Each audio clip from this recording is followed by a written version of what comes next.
Welcome to VTV prime. Chandrababu Naidu గారు అలాగే లోకేష్ గారు ఇప్పుడు దావోస్ పర్యటనలో ఉన్నారు.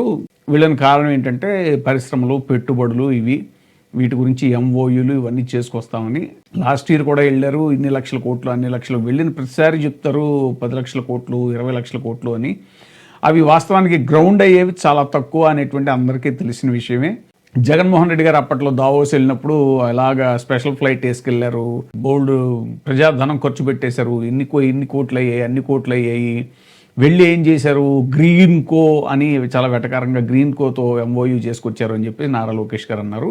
ఇప్పుడు సరే, అదే గ్రీన్ కోకి శంకుస్థాపన చేశారు చంద్రబాబు నాయుడు గారు. అది మేమే ప్రారంభించామని చెప్పేసి క్రెడిట్ కూడా తీసుకునేటువంటి ప్రయత్నం చేశారు.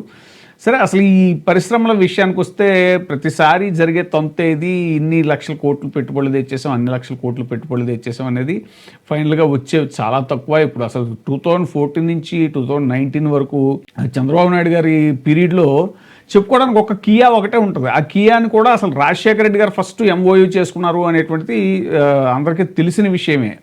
సరే, ఇప్పుడు మనకి తెలుగు నాట ఏంటంటే ఇక్కడ పత్రికలు, మీడియా అనేటువంటిది వర్టికల్గా చీలిపోవటం వల్ల ఒక సెక్షన్ ఆఫ్ మీడియా ఏంటంటే వాస్తవాలన్నింటినీ కూడా వక్రీకరించడమో లేకపోతే కొన్నిటిని దాచేయటమో చేసే ప్రయత్నంలో ఏంటంటే ఒక వర్గానికి నిజాలు తెలియకపోవచ్చు.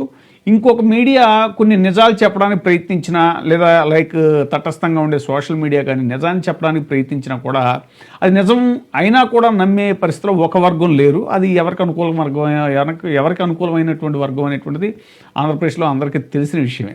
అసలు ఈ పరిశ్రమలు, ఈ పెట్టుబడులు ఇవన్నీ మాట్లాడుకునే ముందు అసలు ఈ పెద్ద పెద్ద పరిశ్రమలు, ఆ వచ్చే పెట్టుబడులు, వాటి వల్ల వచ్చేటువంటి ఉపాధి, కల్పించబడే ఉద్యోగాలు ఇవన్నీ చూసుకుంటే వీటికన్నా కూడా ఎంఎస్ఎంఈలు అంటే మైక్రో స్మాల్ మీడియం ఎంటర్ప్రైజెస్ అంటే సూక్ష్మ, చిన్న మరియు మధ్య తరహా వ్యాపారాలు, అసలు ఈ ఎంఎస్ఎంఈస్ అనేటువంటివి ఎక్కువ డెవలప్ అయితేనే, అవి ఎవరి హయాంలో ఎక్కువ డెవలప్ అయితే అప్పుడు గ్రోత్ ఎక్కువ ఉంటుంది.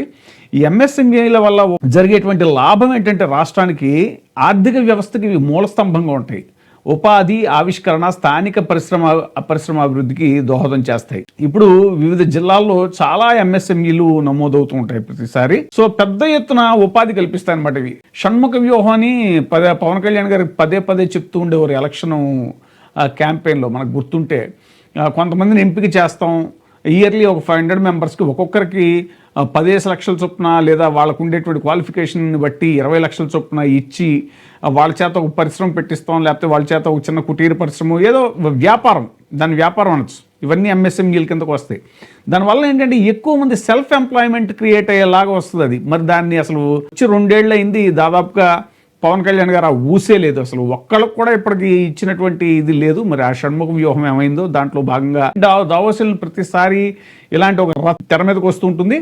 ఈ రచ్చ సందర్భంగా అసలు ఇప్పుడు కొంతమంది నిపుణులు, ఆర్థిక శాస్త్ర నిపుణులు కానీ, పారిశ్రామిక రంగ నిపుణులు కానీ, వీళ్ళంతా చెప్తుంది ఏంటంటే, ఈ ఉపాధి రంగం మీద స్టడీ చేసిన వాళ్ళు కానీ, ఈ ఎంఎస్ఎంఈలు డెవలప్ అవడం ద్వారా స్టేట్ యొక్క ఫైనాన్షియల్ గ్రోత్ కానీ, జిఎస్డిపి కానీ, జిఎస్టీ కానీ ఇవన్నీ పెరగడం కానీ, ఎకానమీ బాగా రెవెన్యూ కూడా పెరగడం అనేటువంటిది ఉంటుంది అని అంటున్నారు. సో అసలు ఈ ఎంఎస్ఎంఈల గ్రోత్ ఎవరి హయాంలో ఎలా ఉంది అనేటువంటి చూసుకుంటే కనుక ఒక్కసారి ఇక్కడ డేటా కూడా మీకు ప్రజెంట్ చేస్తాం. 2015-16 దాకా కూడా, అంటే కంబైన్డ్ ఆంధ్రప్రదేశ్ నుంచి మనం స్టేట్ విడిపోయి ప్రత్యేక ఆంధ్రప్రదేశ్ కింద ఏర్పడిన తర్వాత 2015-16 వరకు కూడా ఉన్నటువంటి రిజిస్టర్ అయినటువంటి వీటిని యూనిట్స్ అని అంటారు అనమాట. దీంట్లో ఏంటంటే ఆధార్ మెమరాండం, UAM, ఆ డేటా ప్రకారం ఏంటంటే 2015-16 వరకు 3,16,000 ఎంఎస్ఎంఈలు రిజిస్టర్ అయ్యాయి.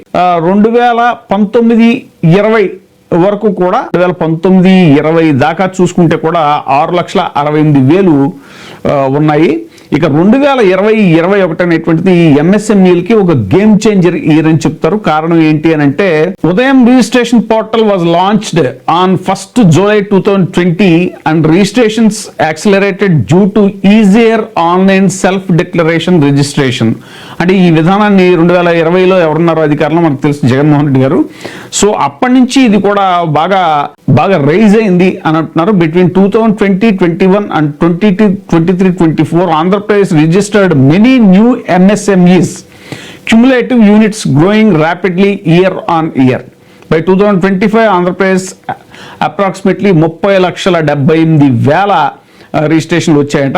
ఇది ఎలాగా అంటే 2019-20 వరకు కూడా 6,68,000 ఎంఎస్ఎంఈ రిజిస్ట్రేషన్ ఉంటే 2020లో తీసుకొచ్చినటువంటి ఆన్లైన్ విధానం చూశారు కదా, ఈజీ రిజిస్ట్రేషన్ ప్రాసెస్ వల్ల 2023-24 కల్లా 30 లక్షలు, ఎక్కడ 6,68,000 ఇది 2019-20 వరకు, అంటే 2014 నుంచి సెపరేట్ స్టేట్ ఏర్పడిన తర్వాత 2019 వరకు, అంటే చంద్రబాబు నాయుడు గారి రెజ్యూమ్లో 6,68,000 2019 వరకు ఉంటే అది జగన్మోహన్ రెడ్డి గారు దిగిపోయే నాటికి ఇది మన 2025 నాటికి 24 ఆ టైంకే 30,78,000 రిజిస్ట్రేషన్లు అయ్యాయి అని అంటే ఎంఎస్ఎంఈలు ఏ స్థాయిలో జగన్మోహన్ రెడ్డి గారు గవర్నమెంట్ ఎంకరేజ్ చేసింది అనేటువంటిది దీన్ని బట్టే తెలుస్తుంది. సో ఏదో ఎవరినో ఇది అప్పనంగా భూములు ఇచ్చేసి 99 పైసలకి ఎకరం ఇచ్చేయటం ఇవన్నీ కూడా మరి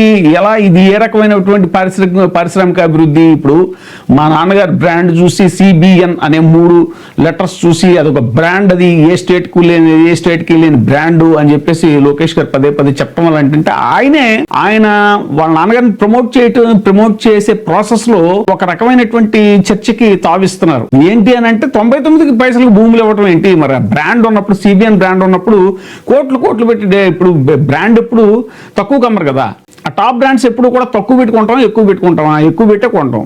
మరి అలాంటిది సిబిఎన్ గారు బ్రాండ్ చూసి మరి కోట్లు భూములు కొనాలి కదా, ఒక ఎకరం దగ్గర కోట్లు పెట్టి కొనాలి, ఆ మార్కెట్ రేట్ కన్నా ఎక్కువ పెట్టి కొనాలి సిబిఎన్ బ్రాండ్ ఉన్నప్పుడు పెద్ద కంపెనీలు. మరి అలాంటిది పేరు లేని కంపెనీలు కూడా 99 పైసలకి ఎకరం ఇచ్చేసి ఇలాంటి ఒక చర్చకి ఆయనే తావిస్తున్నారు. ఈ అన్నెసరీ ప్రమోషన్ వల్ల అనేటువంటిది ఇప్పుడు జరుగుతున్నటువంటి చర్చ. ఏది ఏమైనా సరే ఈ ఊరికే దావోస్ వెళ్ళటాలు, అక్కడేవో జరిగిపోతున్నాయంటాలు, ఇవన్నీ ప్రచార ఆర్భాటం తప్ప ఇక్కడ లోకల్ గా ఎంఎస్ఎంఈలను ప్రోత్సహించడం అనేటువంటిదే రాష్ట్రం యొక్క ఆర్థిక అభివృద్ధికి లేదంటే యువత యొక్క ఉపాధికి మంచి మార్గం చూపించడం వాళ్ళు అవుతారు ఏ గవర్నమెంట్ అయినా సరే. అదే పని జగన్మోహన్ రెడ్డి గారి గవర్నమెంట్ చేసింది. జగన్మోహన్ రెడ్డి గారి గవర్నమెంట్లో మనం ఇది ఫిగర్స్, ఇవి ఫ్యాక్ట్స్ అండ్ ఫిగర్స్, ఇవి ఏదో మనం జస్ట్ నోటి మాటగా చెప్పడం కాదు.